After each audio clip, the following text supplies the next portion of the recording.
he made a mistake waiting so long to lock Dak in. He said probably would have signed Dak the first time around. It would have been better for everybody. Well, it's hard. The Rams signed Jared Goff, and they regretted it. They signed him early.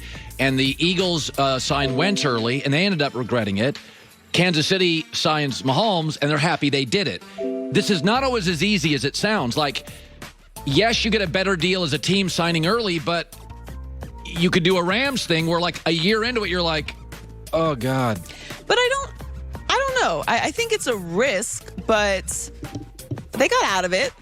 Like, Jared Goff is not there anymore. No, but they had to give up 2 more first-round picks, so you... Sure, but I mean, that's the risk you take. So you either risk that or you risk a situation like this. Like, there's a cost benefit to every decision.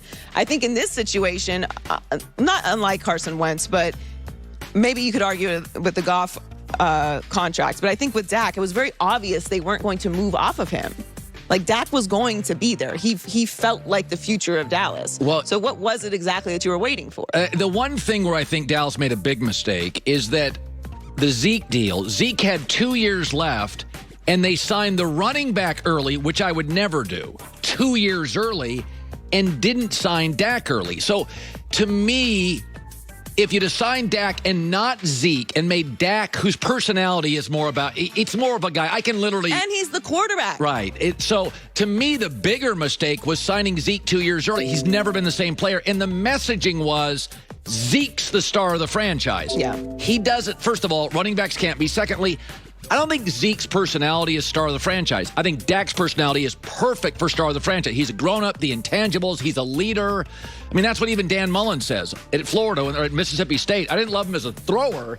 But God, I loved him as the face of my college football team. Yeah, I agree. That was probably the bigger mistake, signing Zeke first. All right, there's good stuff today on a Friday. A lot of energy here. Joy with the news. Well, that's the news. And thanks for through all those changes from college football. And Jimmy Johnson, who made a very successful leap from college to the pros, said Urban is having a hard time adjusting, and there's one major difference between the two. He's a little frustrated right now because he spent so little time with the players. He's accustomed to being around the players all the time, and they weren't able to do that because of COVID-19 and the situation. COVID definitely played a significant role in this. They were fined recently for violating some of the off-season protocols. Right. Not related to COVID, but just like contact rules, because you can't have players there. It's not the same as college. Well, listen, this has been, Pete Carroll was a college guy. He went to the NFL, and he has been fined multiple times because of illegal practices. Yeah. Why? Because in college, Pete could control his environment. In the NFL, you can't. Jim Harbaugh, college guy, NFL. Why did he struggle in the NFL? He struggled with his GM, Trent Baalke, because he wanted players and Trent Baalke wouldn't give him control. Nick Saban couldn't get Drew Brees to pass his physical in Miami. He said, hell with this, I'm going to go to college.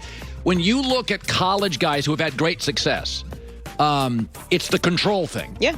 And Harbaugh struggled with not controlling the personnel. Pete Carroll struggled with not having enough practices. He's been fined multiple times.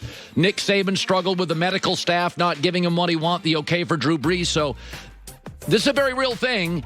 And I think you and I have said this before. We don't doubt that Urban can coach or knows personnel. That's not it. I mean, he's going to have that. They had a very good draft. They're going to be fine in the drafting thing. And he's a super smart guy. It's a psychology. You can't control the players. You can't control practice. You don't have an AD you can run over. Like, you're going to have multiple players over time making more than you. Yeah. And these are grown men. So this is the struggle that we kind of predicted. Well, yeah, because in college, you can have practices that aren't mandatory, but you know you better be there. They're not mandatory. The NCAA has regulations on that too, but you're going to be there in college.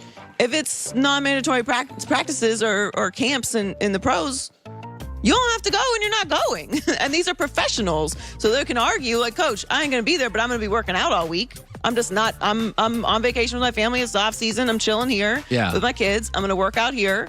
The team trainer has sent me the workout. I'm doing that here with my trainer. I'll see you at training camp. Yeah. There's nothing he can do. Yeah. And you can't even get mad because he's going to get mad. Like, I'm going to be in better shape than whatever practice you're going to put me through. That's right. So it's a whole difference. What it is a different business. It's the same sport, but it's a different business. And the level of college kids, learning how to, become adults and dealing with, girlfriends and like all these different things as you're growing up to then becoming a professional, well, you don't have to ask permission to do things. Like, this is my job. This is how this works. You have this role and I have this role. And it's not even necessarily the money thing. You're an adult. Yeah, it's not the money thing. You have to speak to people differently. They have children, they have wives, they have mortgages. It's a different world. So the Cowboys finally signed Dak to a long-term extension earlier this offseason. It took over 2 years to get the deal done. It felt like we talked about it for about 15. Yeah. And Stephen Jones was asked about his biggest regret as an executive. And No. Turn on the news. This is the Herdline News. well, hits keep coming for Team USA. Bradley Beal was placed in health and safety protocols this week and has now been ruled out for the Olympics. Jeremy Grant is also going through protocols, but Greg Popovich is optimistic he'll be able to return to the team. And then today, Kevin Love decided to withdraw from Team USA, so he will not be going to Tokyo. Is that an injury too, Kevin Love? Well, yes, he came to this decision because he's returning from the calf injury, and he doesn't feel like he's at peak performance yet. All right, I get that. So he will not be going. So they now have to replace Kevin Love and Bradley Beal. John Morant. I would love to see John Morant on Team USA. I think John Morant is probably in good shape as well, which seems to be a big issue for Team USA. Devin Booker, Drew Holiday, and Chris Middleton are obviously still playing in the finals, so they're not with the team yet. So they currently have 6 players: Bam, Kevin Durant, Draymond Green, Zach LaVine, Damian Lillard, and Jason Tatum. They also had to cancel their exhibition game against Australia tonight because of health and safety concerns. And Team Australia has a higher level of rules and protocols for COVID than Team USA has. So Team USA is in Vegas right now, but they're not under the, bubble-like scenario. They're allowed to have their family there because no families are traveling to Tokyo. They're allowed to move freely throughout the hotel. Right. I don't know everybody's vaccination status, but it's coming down to the wire for getting the team together, getting them conditioned and ready to play in Tokyo. And now they have 2 very important pieces out. Every piece is important, but it's Bradley Beal and Kevin Love out, and they now have to replace them on top of not having Devin Booker, Drew Holiday, and Chris Middleton there with the team. So a lot going on for Team USA and a lot to figure out. In the next couple of days, Woj tweeted that Spurs forward Keldon Johnson is gaining a lot of support because he plays as a member of the USA Select Group, and he's apparently well-conditioned. So everyone is pushing for him to join the team, but we'll see who they select to replace Kevin Love and Bradley Beal. So Urban Meyer is getting his first taste of coaching at